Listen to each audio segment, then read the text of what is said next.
Welcome back to Cover. Pull up my comments. Unruly popping in the chat early. My good friend. Talking some Led Zeppelin tonight. Cover to cover. We've talked Led Zeppelin album before, but this is their first foray as the behemoth that we all have come to know as Led Zeppelin, the quote unquote godfathers of rock, heavy metal, what have you. I know I've seen interviews and so forth with members of the bands, and they don't consider themselves a heavy. They're a blues band. That's how they've kind of tried to recognize themselves. But whether they want to or not, they've been acknowledged as the forefathers of a lot of the music that we listen to today.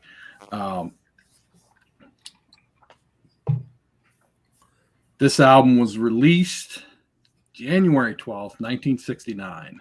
So very early in the year 69. A lot of things happening in those two years, 68, 69. I was born. That was big. That was big. Yeah. Huge. Hey, can I interrupt? Man, thank you guys, man. We were originally going to do the show on Sunday because next week I'm out of town, and then I forgot the Super Bowl was tomorrow, and I'm having family over. I just want to thank you guys for changing it for tonight. We'll be on Sunday because I think Sunday's our new night, but thank you for doing this, okay? I appreciate you guys. Yeah, I just totally – no problem. I don't know how you forget the Super Bowl, bro. I'm sorry, but I did. Doesn't mean much to me anymore. I figured neither one of you guys were both of you guys were okay with it. To me, I still wanted to watch it. Yeah. Oh, my bad. But I appreciate it. I've been thinking about this kind of all week. I don't know if you guys had seen it. There's a meme video or whatever on Instagram where you picture it's 1969, it's 1968, 69. You hear Jimmy Page, the Yardbirds have broken up. Okay. And Jimmy's all that's left. And he's decided he's going to put together a new band. And they put this album out. You bring it home. You put it on the turntable. You drop that needle. And the first thing you hear is the intro to Good Times, Bad Times. What the fuck? I can't believe you just brought that up, dude. I mean, I didn't see that meme, but I heard this album quite a few times, and I was just thinking that same thought. Imagine listening to this when it came out. Yeah. Oh my goodness, bro. Oh my goodness. And it came out. It came out amongst a bunch of other heavy hitters like Blue Cheers, Vincebus Eruptus, Mountain Climbing. You know, I mean, it was coming towards the end of Cream's run, and it's like this is golden because it's blues, but it's something different. It's a new twist on the American blues that's coming out. By some British guys. By some British guys, bro. By some British guys. Yeah. It's different than what the Yardbirds or the Blues Breakers were doing. It's definitely different than the psychedelic stuff that's coming out of San Francisco and so forth. Mm-hmm. Mm-hmm. It's really like, if you think about it, man, it's a killer leap from, the Beatles owning the 60s and this picking up right at the very end of the 60s to carry on. So, and they dominate the 70s. Yeah. It's almost like a torch passing, you know. It is too, especially and plus the genre, you know, the heaviness is just because that's like a big leap to, you know, that's like that's a giant leap for mankind. It was like here's things to come, and here they come. You know, here we are. Because the Black Sabbath album came out the year after, and it has a pretty similar feel to this one, with kind of like almost like doom metal, kind of like slow sludge. I was just about to ask you. So Black Sabbath's first album came out the year after? Yes. Yeah, 70. I think it was like early 70. Bro, you could see the influence. Quick question. I remember hearing a friend say this in the midst of conversation we had when we were a little bit younger. There's two types of people in this world. There's Led Zeppelin fans and there's Black Sabbath fans. So which one are you guys? Oh, I'm Zeppelin. Sabbath. I'm Zeppelin. I'm Zeppelin too, I think. But there's one song on this album. Can I say Led Sabbath? Yes, you can. There's you go ahead. There's one song in this album that to me influenced Black Sabbath, and because all I hear when I hear that song is Black Sabbath. We'll talk about that later. But there's one song on this album that I'm like, dude, that's Sabbath right there, bro. That's where I think I know what song you're talking about. Totally Sabbath, bro. It's like you hear that and it's like, dude, that could easily. That's where they got their groove, their inspiration. That was that one song. Now, isn't the place? I don't know. I don't think they recorded this album at the place, but I'm pretty sure they recorded the third and fourth album. Ain't that the same recording studio that Sabbath had done their first album? Olympic. Let me look here. You know what's weird about this is both this album and the Black Sabbath's debut both have harmonica solos. Which that's not many albums have that. I think that's the blues influence because, like I was just telling Donnie, I just got done watching a documentary on Netflix on Creedence, you know, and there's some Creedence busts out the harmonica too, and they have a bluesy sound too. Harmonica driven music was very big in the late 60s, early 70s. And Unruly brought up the organ. A lot of bands doing that. Unruly brought up the organ intro. Yeah. Which Deep Purple. Your time is going to come. Absolutely. Hi, Katie. What's up, Turd? That's Turd Ferguson.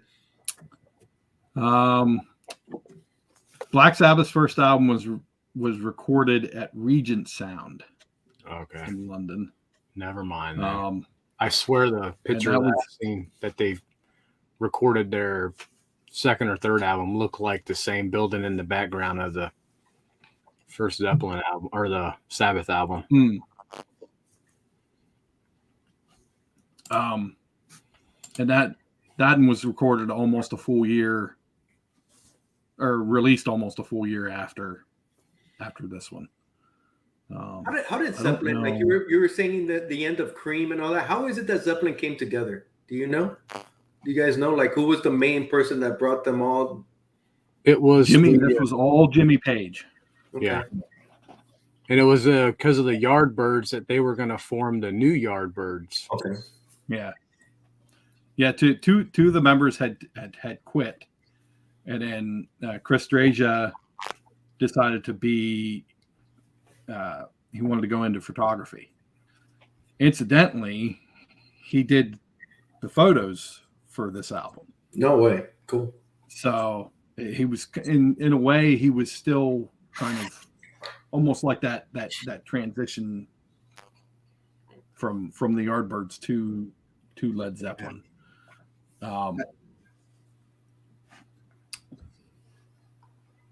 Jimmy had he was seeking out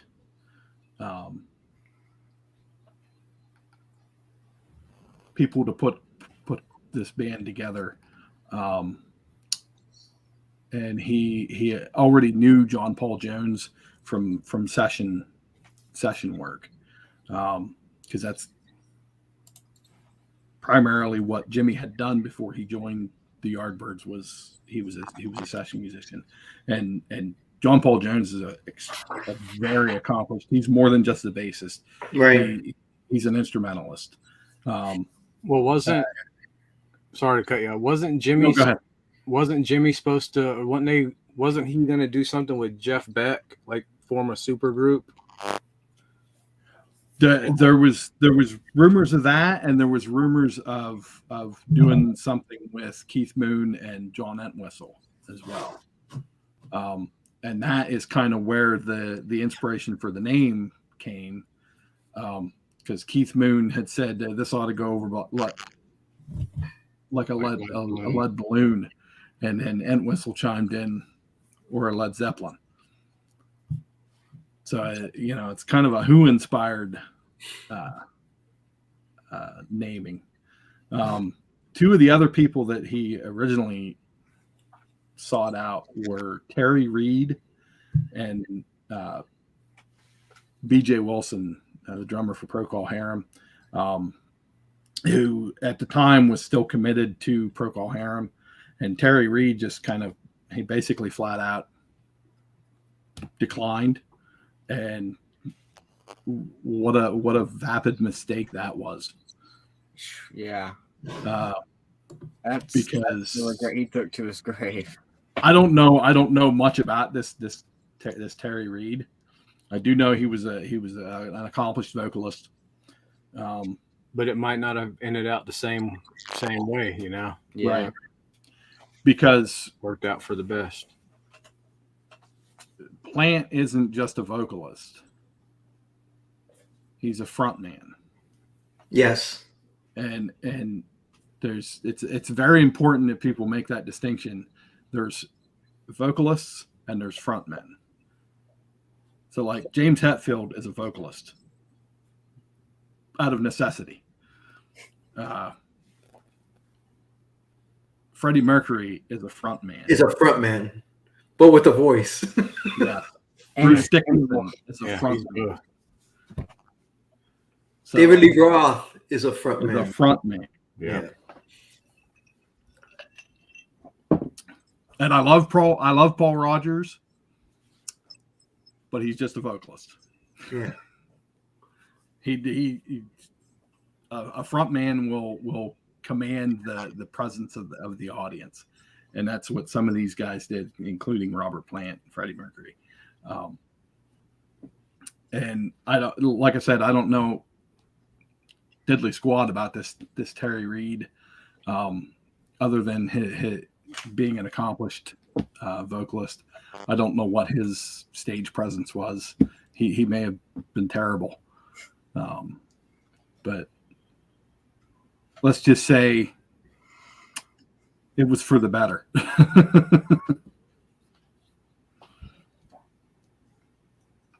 Yep. K-pop just said it right there. No razzle dazzle.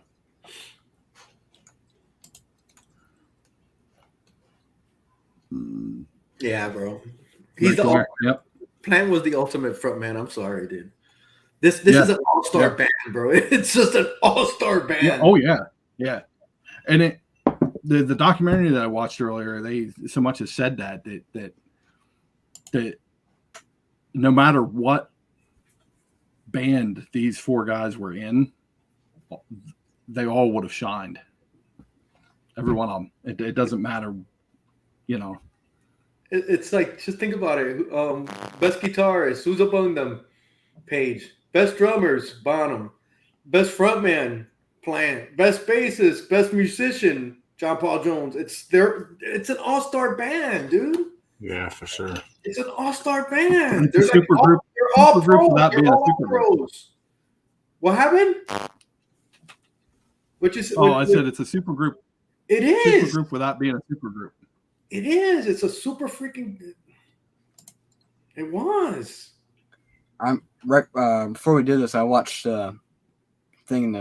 George Harrison said during the All Things Must Pass section, talking about this new band that's coming out called Led Zeppelin. It's like, yeah, Jimmy Page just left the Yardbirds and he started this new band, and it's really cool. And it's like him and like the guitar player or bass player or whatever, like going back and forth talking about this great new band that they pretty much discovered. Things to come.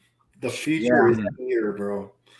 This is the future. This is the next 10 years and more. It's them. It's like, bro, going from the Beatles and then you get Led Zeppelin. It's like, God damn. 2 super groups, right? 2 all-star groups, pretty much. I think Zeppelin's more of a super group than probably the Beatles as the 4, you know? Maybe that's just my opinion, but I don't know. I think the Beatles is the supreme super group. But Zeppelin gives them a run for their money. As a 4, is Bonham better than Ringo? Oh yeah, exactly. McCartney trumps McCartney, Lennon, Harrison better than Page. I think it's 2-2.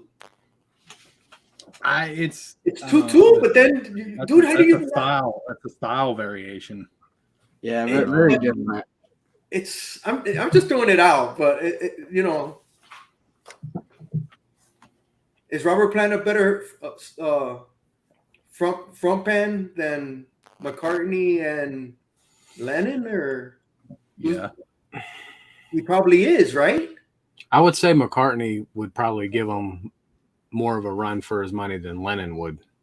Yeah, just because we mentioned in the past, McCartney, you know, he was able to, you know, do different things with his voice, you know, when it comes to different songs and whatnot. And I thought, plus the songwriting, plus the playing of multiple instruments. And, if it was McCartney post 1965, then he would lose. There's no competition. But 66 to 70, I think that's when it gets neck and neck. Plus, his playing got better from that point on. So. But it is 2 different types of music too, so yeah. It's 2 different types of music. Rudy brings up a great point.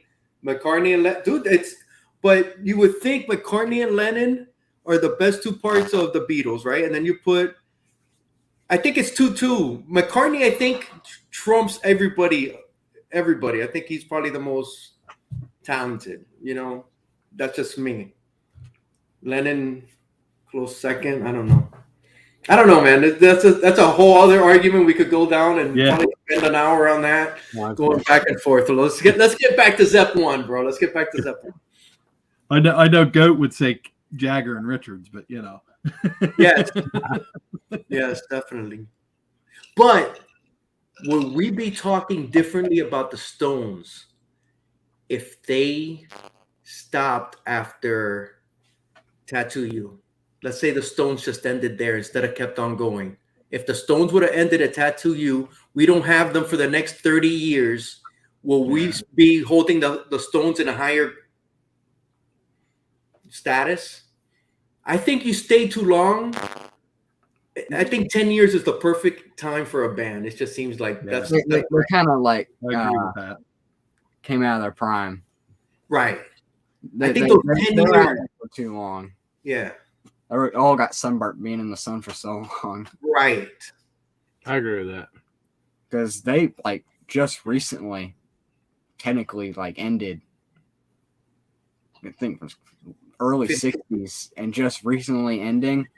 It's 50 years. It's 50 plus years. I think they overstayed their welcome. I love the Stones too, but they're just. I like Tattoo You, bro. I like Tattoo You, bro. I like Tattoo You. The B-side to Tattoo You is really good. I really like that B-side. But they were at the top of dude. When they toured with okay, we're going. I'm sorry, guys. Let's get back to Zeppelin. I'm sorry. You're a little dazed and confused right now. Yeah, I'm a little dazed and confused.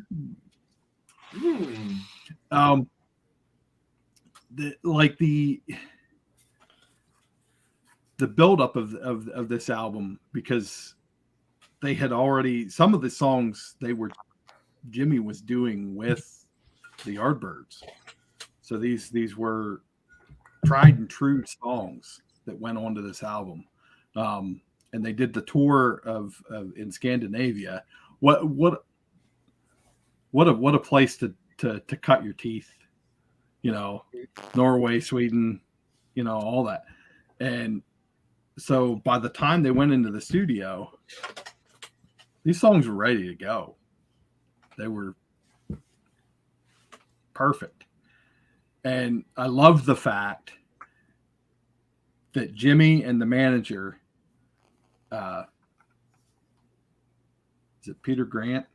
Yeah.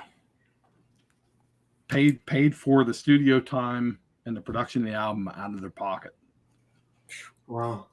No contract, no record contract. So they didn't have that overhead, from the studio saying, you got to do this, you got to do this, you got to do this. Fuck you. We're paying for this ourselves. You can take it or leave it. Yeah. How many other big albums are pretty much self-funded like that?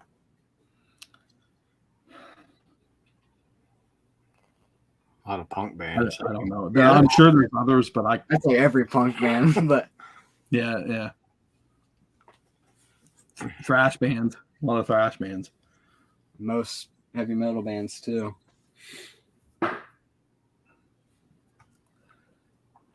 Also, I thought I read too that they recorded and mixed this entire album in 9 days. That's nuts, bro. Yeah, it was a total of 36 hours studio time. This is almost like a greatest hits album, bro. Yeah. That's what this album is. God bless. I mean, a lot of their albums are, to be honest, it's like they're all greatest hits albums when you put them on. It's nuts. Were a lot of these songs covers? Because I know I've heard a lot of stories that these were all older blues songs. A couple of them were old blues standards, and some of them were reworkings. Okay. Do you guys mind that? Does that bother you? Because a lot of people I've heard people say it almost like trying to downgrade them. It doesn't bother me at all, bro. I like covers. I don't care if you get the influence. Yeah, I like covers too. I mean, because sometimes covers can turn out for the better. Like once again, I go back to Creedence. Mm-hmm. They got their start on Susie Q, and then I Put a Spell on You, and then boom, the rest is history. A lot of times, if some people are really good, they can do covers, and it's completely different song. Johnny Cash, Mm-hmm. And I don't mind that at all. Johnny Cash, I think, is the best person to ever redo anybody's song because he makes it his own. Yeah, he really does. He took all these other people's songs and made it a Johnny better. Cash. Like Trent Reznor. Yeah. Dude probably didn't like how much it was changing, how that song became Cash's. It was no longer Trent Reznor's song. You're talking about Hurt? Yeah. Dude, I had heard when I heard Johnny Cash's, it's like, dude, that's a Reznor song, and it was like, oh my god, I had heard. It didn't even sound like the same song when you listen. It's like, oh my god, he owned it. I love when that happens. I don't have a problem with that at all, dude. If you look at the writing credits, only 2 of the songs on this album were covers. They were Willie Dixon tunes. And not to mention, if you're a band and you're doing covers of obviously older songs, they were doing old blues songs. You're also bringing that type of music to a whole different audience that may have never heard it. So true. Mm-hmm. Another good one which I heard on a thing that because of their influence on the blues, all the different blues like Sonny Boy Williamson and I can't remember some of the other ones, but it kind of revived their careers because they were pretty much done in the music industry. And then because of Led Zeppelin, they had a second shot. Yeah. Yeah. They electrified these old blues songs tunes immortalize them. Really, Yeah, for sure, man. So I mean, I love it, dude. I love when that happens. I don't mind that at all. But some people, I've heard it. It's almost trying to like bring them down a notch. I mean, look at Elvis. Yeah. Blue suede shoes. Look what he did for blue suede shoes. Yeah. Nobody even thinks about Carl Perkins anymore on blue suede shoes. That's everyone automatically thinks Elvis when you say blue suede shoes. Dude, like a lot of the Beatles early Twists and Shouts the cover, which a lot of people Hendrix forget. Along the Watchtower. He made it his and dude, that's taking a Dylan song and he made it his own, dude. Yeah. That's crazy. I have no problem with bands throwing in a cover song. I'm not either, dude. I don't either. I actually like it. Bo, what were you just about to say? Sorry. One cover song I really like, and it's so incredibly different, is Love Buzz off Bleach, Nirvana's album, which was like a weird, I guess, like psychedelic song, like a slow psychedelic song, and they basically turn into a punk song. I gotta listen to that. If you listen to the original, it's like the weirdest thing ever. Like it's got like accordions and stuff in it. And they just made it theirs, right? And they made it theirs, and it's crazy. I gotta go back and listen. Which song is that? Love Buzz. Love Buzz. Like listen to them. I've heard that album. I don't remember the song right at the moment. I don't even know it was a remake. All right, back to Led Zeppelin. Yeah. How many albums did this sell, Donnie? Where did it chart? A lot.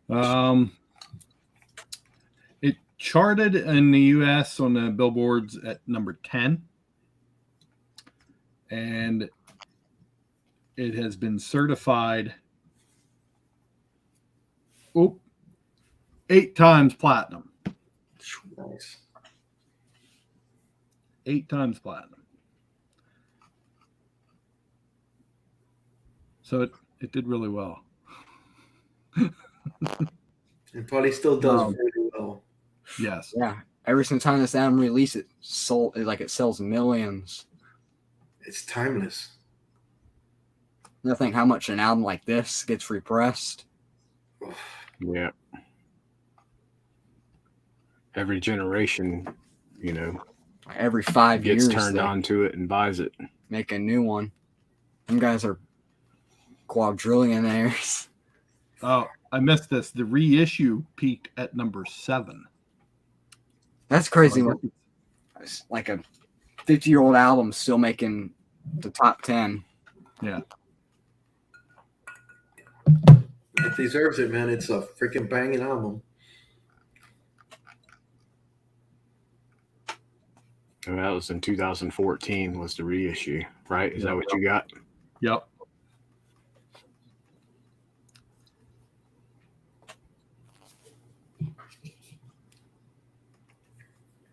What about songs? What do you want to go to? Album artwork? Yeah, we do that. I was looking at that. That's funny.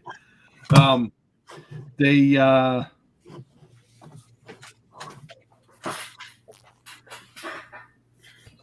see. The album cover was picked by Page. Yeah. From the 1937 Hindenburg. Let's talk about that a little bit. Have you guys seen that video? Yeah.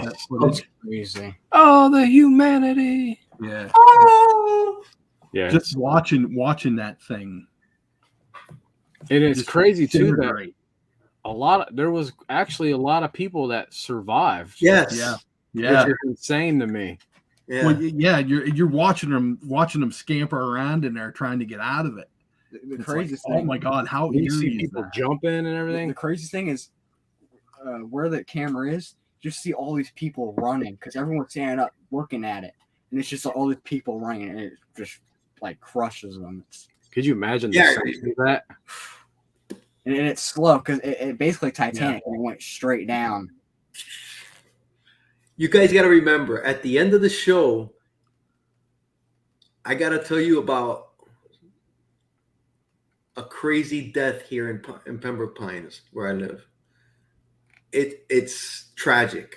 I'll tell you about it. I'll tell you about it at the end of the show. So if you guys want to hear what the accident that happened in Pembroke Pines, that's tragic. that's hard to believe. Stick around to the end of the last few minutes, and I'll tell you guys the story of what happened because it's crazy.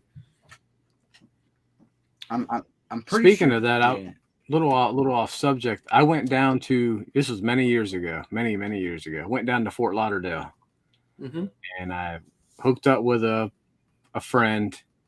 Worked in a really nice part of the town, and I guess one of her friends worked for a valet, and said that Jimmy Page had often come through there and had his car valeted, and he had a home in the area. I'm like, oh, you got to show me where his house is, you know? Dude, I got to see Jimmy Page. I went to a Harry Connick concert. You know who Harry Connick is? The jazz singer. He's a jazz singer. A Valentine's Day show. And bro, Jimmy Page was in the front row. Of course, I didn't know this, but he came on. He brought him on stage and he jammed with him at the concert. Everybody was freaking out, dude. It was amazing. Reminds me of something. Going back to Johnny Cash, I think there's a picture of him sitting with his son at an Iron Maiden concert, like in the seats, just watching the show. Oh my God! You're like watching Bruce Dickinson jump around. You look over and Johnny Cash is sitting next to you. I love that. It's amazing. I bet you if Iron Maiden knew that at the time, they'd probably be, oh shit, look who's here. Oh yeah.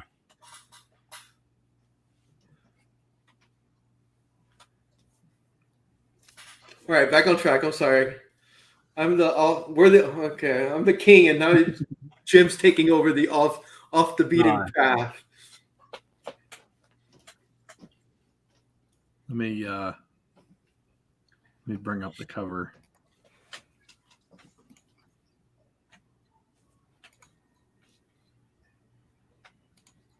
Nope, not that one. This one. Boom.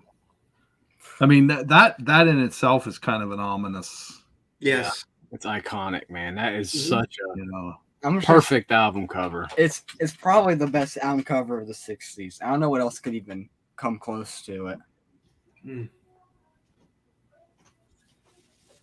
it's great. It's so menacing. Yeah.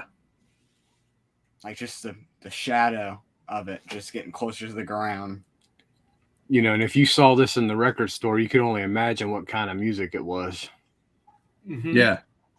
Well, it'd be like 1969 with all the flower power and everything else, all the hippie stuff going on. Then you see this black and white disaster. Yeah, compare this to Disroll Gears.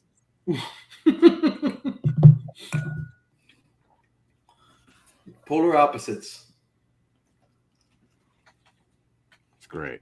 And who was this that you said it was that did the cover? The cover was done by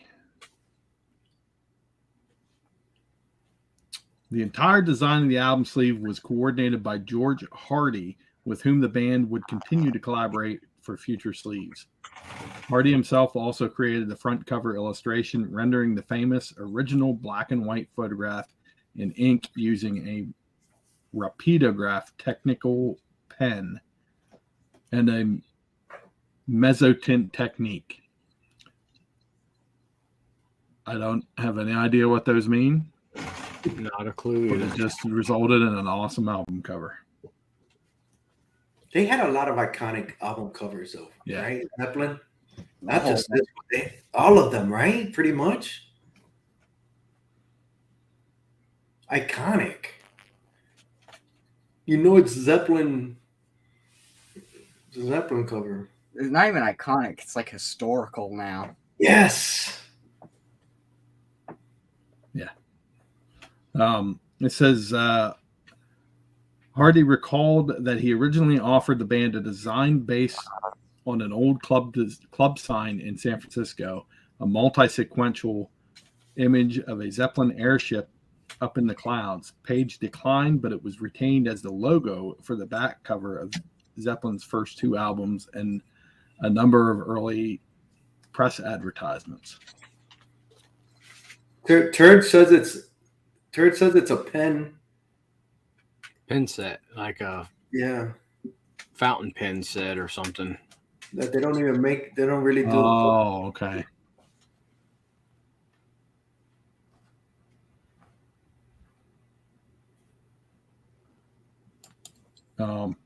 That's what I wanted to do. I wanted to show the back cover to illustrate that part.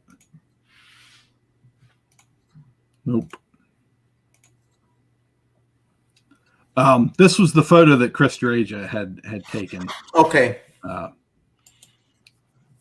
this is the back album cover. I'm not sure where the logo is that they were talking about there, but apparently it's not on the bottom. On the bottom, the Icarus. Maybe whatever. That or is that the label? Or who put this album out? Atlantic, yeah. Yeah, okay. Good old Atco.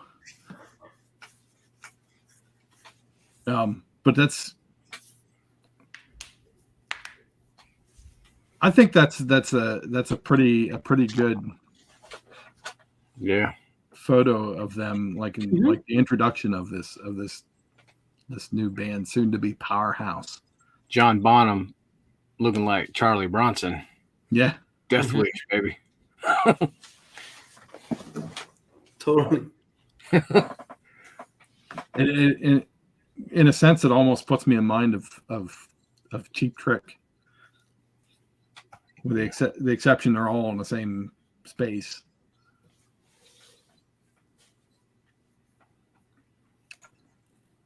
But there was a lawsuit from one of a relative of the Zeppelin manufacturer over the image that was used for the cover. Eva von Zeppelin, upon seeing the logo of the Hindenburg crashing in flames, threatened legal action over the concert. It was a gig in early 1970 in Copenhagen. So she didn't sue, but she threatened.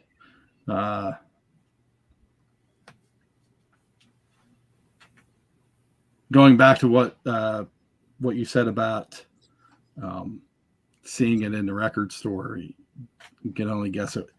It says the image did a pretty good job of encapsulating the music inside: sex, catastrophe, and things blowing up.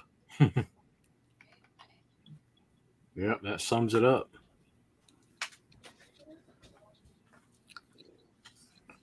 What's harder on this album, to pick a favorite song or pick your least favorite song?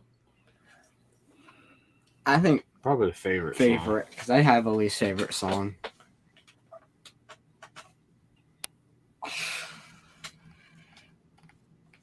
I have two really favorite songs, and then I got two songs that aren't my favorites. And no. Maybe there's a couple that I'm not. There's like two or three that I'm not really fond of. Which ones are they?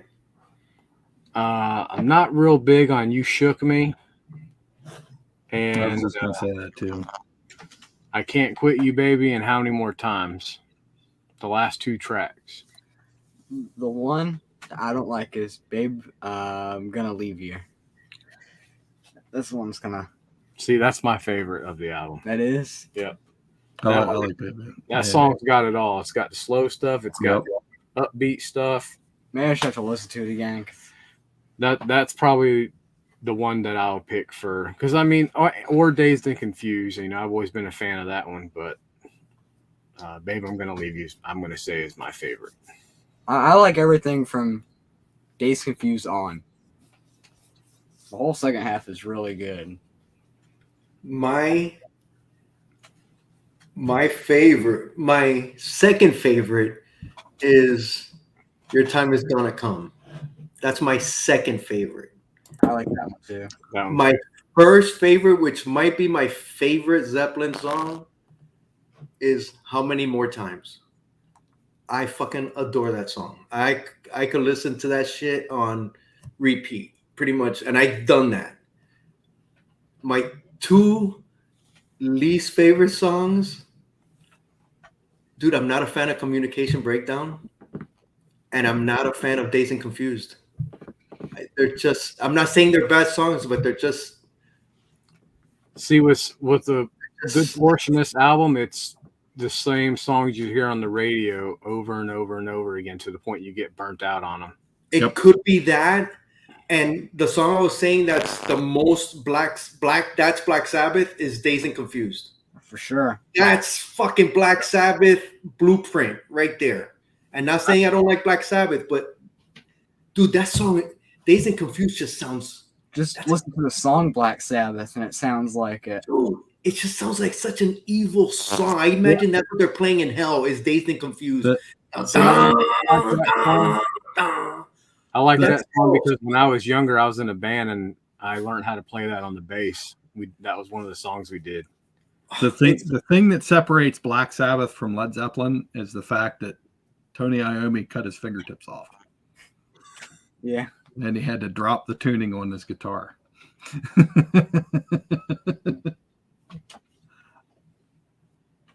But yeah, I do agree. That does sound so much like a song that Black Sabbath did. Yes.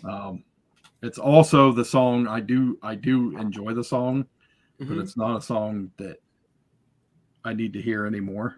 Yes. Because it's one of the ones, like Jim said, it's overplayed. Way too overplayed. Communication Breakdown, I hear a lot on the radio. I hear Good Times, Bad Times on the radio, but not as much. And that's probably one of my top two. I love that song, and Your Time Is Gonna Come. I'm not a big fan, like Jim said, I'm not a big fan of You Shook Me. It's kind of.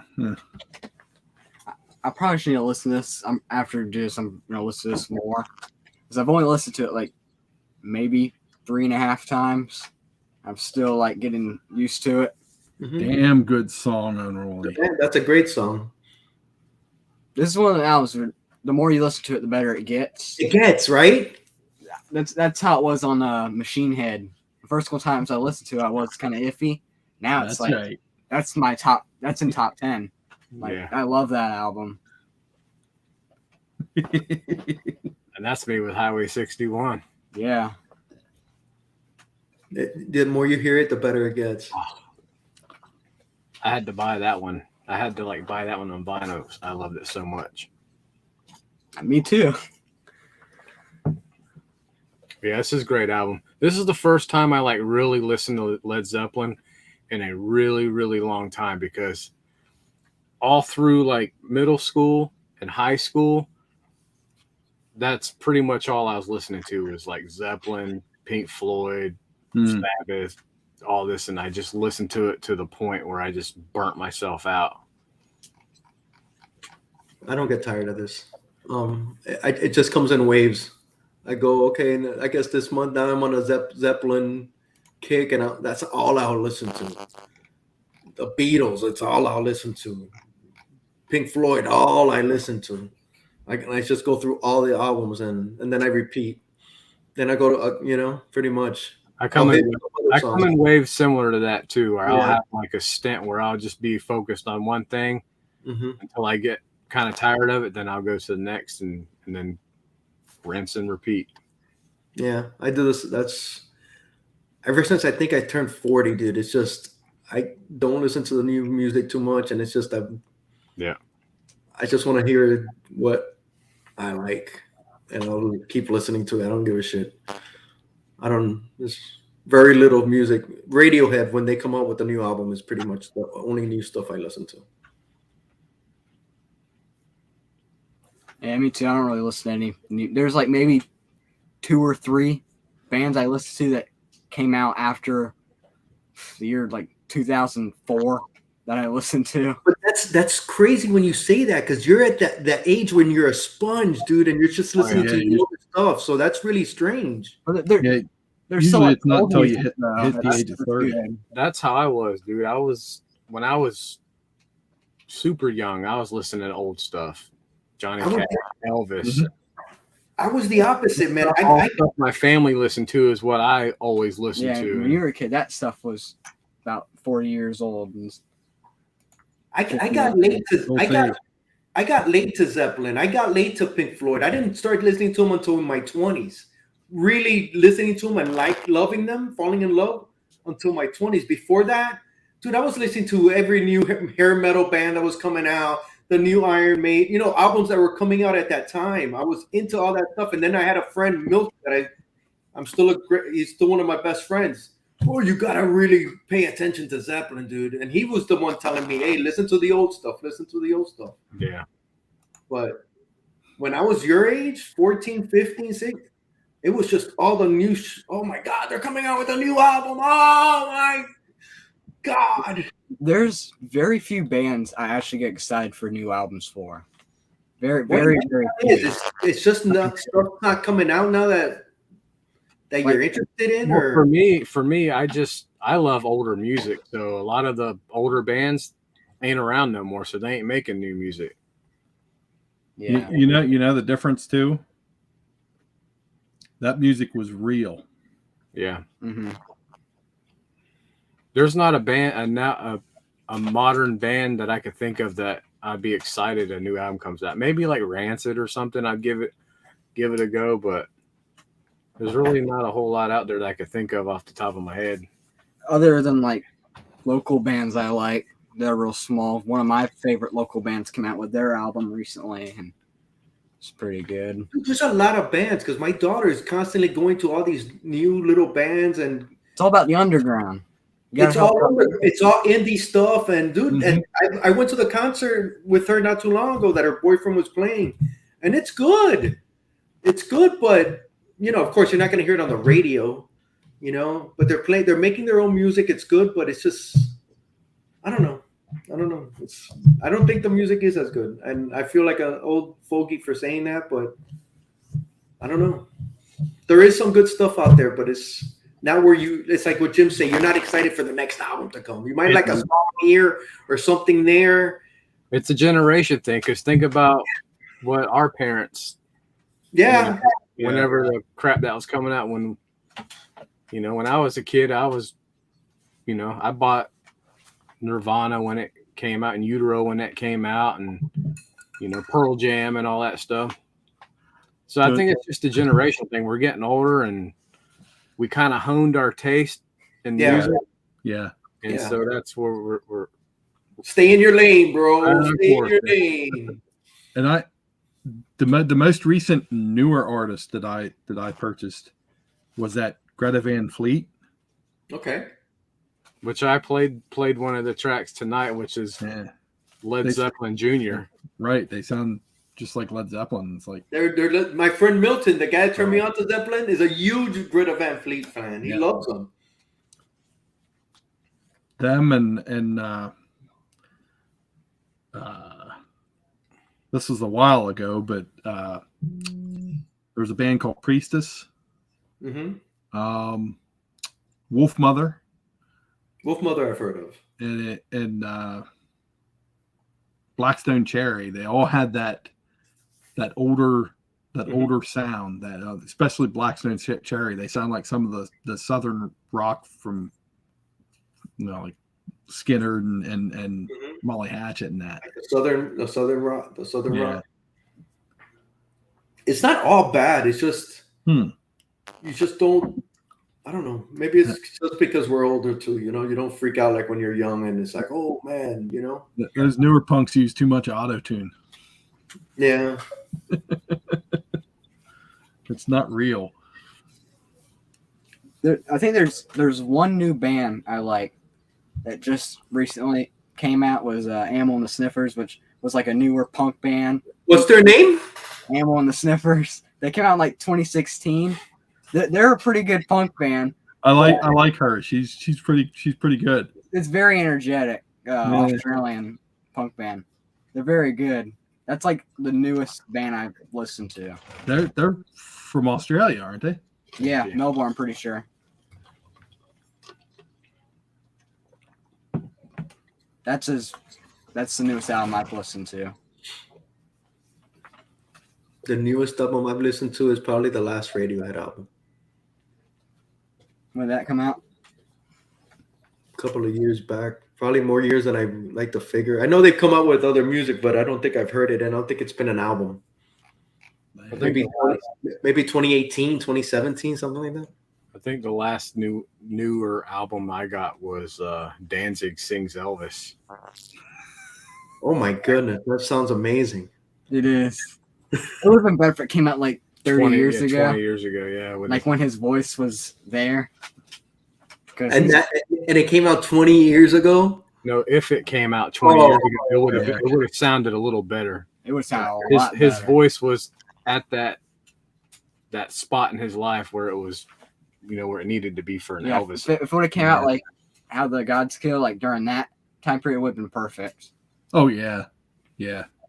That was like when his voice peaked, and ever since it's been getting like there was a time in like the early to mid 2000s where his voice was completely shot, and so they could barely make out what he's saying because his voice was like so like destroyed. He must have sang "Godless" too many times. Yeah, going so many live shows. Oh, Mike Patton. Mm-hmm. Versatility in that man's voice. Him and Serge Tankin. Who's Serge Tankin? I've never heard of him. System of a Down. Oh yeah.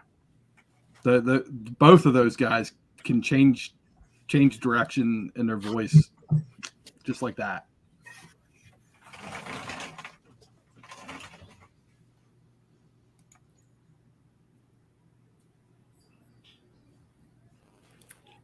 King Gizzard and Lizard Wizard, yeah. Lizard Wizard. Yeah, I see their stuff come up on Instagram.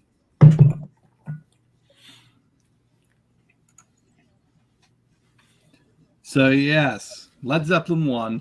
If you've never heard it, I highly recommend it. I recommend everything in their catalog, even In Through the Outdoor, even though I don't care for that album. Even Presence. Even Presence is good to listen to. Yeah. I think some aspects I think Presence was better than Physical Graffiti, but I'm just messing because Unruly put it that it was his favorite album, so I was just messing. I like that album. He put it way earlier. It was way up in the chat. I do see it. That might be the worst album cover. What, Presence? Yes. It's so dull. It might be the worst. It might not. It might, of theirs. Which is the one with all the little things? Is that Zeppelin 3? Yeah, that's 3. 3 might be the worst. I'm not crazy about 3. I'm not crazy about 3. Presence is okay. 3 was the building, right? No, that was Physical Graffiti. Yeah. So what album are we doing? Let's go to the wheel. Let's go to the Dun dun dun dun. Next week we're going back to K-pop's. Turd Ferguson's favorite band. We're doing. No, but before we go, give your predictions on what do you think it's going to be. What? The next album. I think it's going to be Barry Manilow, Copacabana. It's probably a good guess. Oh, please no.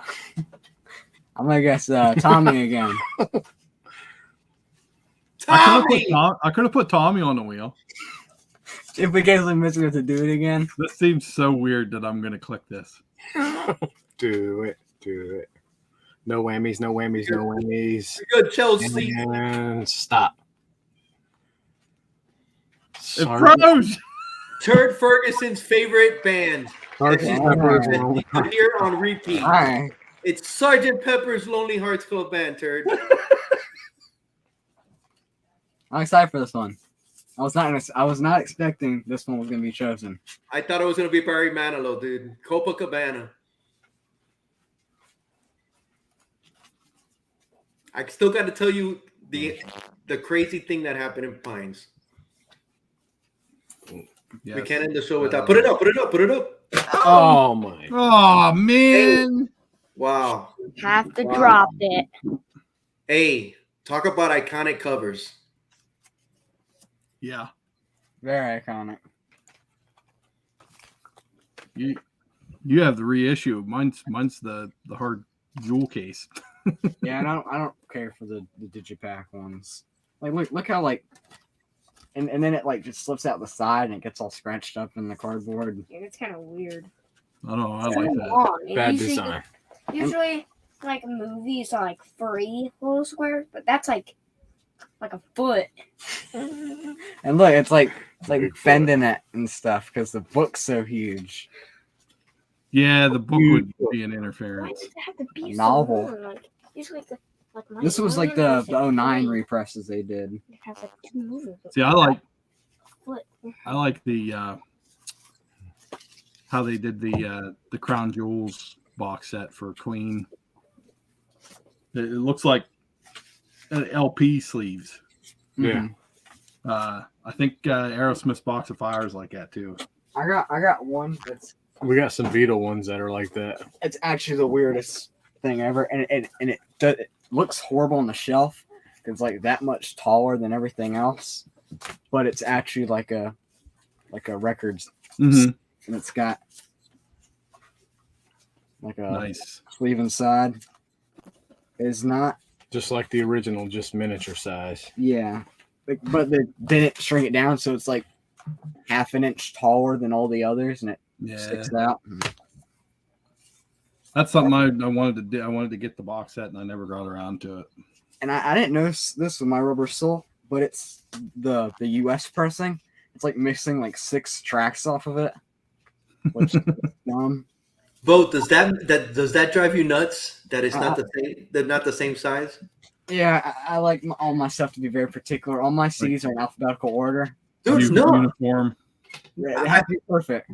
Dude, we're all collectors, and I totally get it. That's why I asked, because we all have those little.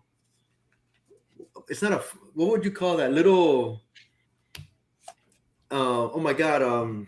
CD. OCD. Yeah. All our stupid little things that we have. These little quirks. Yeah. We all have them because I have them with certain things. It's got to be lined up perfect, and if it's not, you got to push it. Make sure it's on the edge. But everybody's different. Some people like it back, something pushed back. The size doesn't fit right. Dude, You can always put it in an X-Acto and. Yeah, but no, you can't do that. No, you can't do that. You can't do that. So I kind of like that boat, man. It's you're one of us. Yeah. You're one of us, bro. It sucks because One it's so of us. easy to get the UK version on there with the other tracks on it. It's like that was impossible. That's one thing that grinds my gears. Yeah, What? when they're missing tracks and stuff. When you got the UK version versus the US release, they got tracks missing or extra tracks, and it's like just let it all be the same. It's like variant covers, bro. It's like they're giving you variant covers. That's exactly what it is. Yeah, there's one dude I watch on YouTube, and You gotta collect them all. he's so particular on what version he gets. He's like, it has to be the best sounding one, has to have all the tracks on it, and like he'll just research every single CD he gets. It's like I got the new repress version of the Killing My Business Good because it sounds great, and I have the original record one because it's got the original version of In These Boots or whatever it's called with the original lyrics. And he's like, and I got like this version of this one. I got the Japanese version of this one because it sounds better and it has all the tracks on it. It's such a pain to like go through all that. But if he didn't do that, he'd go nuts. He'd be going nuts. Like he would be laying down. It's like, I got it. My Black Flag Damage vinyl, it sounds like they just took the MP3 and it was like badly compressed and they just put it on the record because it's very like muffled and stat. Yeah. It's like louder than it should be. It's like hard to understand. It's terrible recording. And the cover's different. It's all in black and white, and I don't know. Yeah. It sounds bad. We all have our OCDs. I forgot to say who this album Led Zeppelin was brought to us by. Matt, the boy who had 7. Oh, nice. So thank you, Matt, for your contribution to the show. The last album is by our friend Discovery Bay. Oh, cool. Nice. JB. 2 OG members. In 2 weeks? Yeah. You're out next week. Yeah, the 26th. Sunday is good? Yeah. Okay. This was great. Oh, you were going to tell that story.